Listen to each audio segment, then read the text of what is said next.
Hey everyone! In today's video, I'll show you how to fix the Windows 11 was unable to complete the format error, one of the most annoying issues when trying to format a USB or external drive. Let's get it solved quickly. First, open your Start menu and type CMD. When it appears, right-click it and choose Run as Administrator, then click Yes. Once the command prompt opens, type chkdsk, your drive letter, as in E, :/F/R.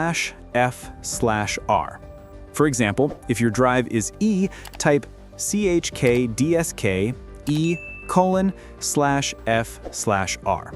Make sure to replace the letter with the one your PC shows. It might be D, E, F, or something else. Press Enter, and Windows will start checking the drive for errors and repairing anything that's stopping it from formatting properly. After this process finishes, try formatting again. It should now work without the error.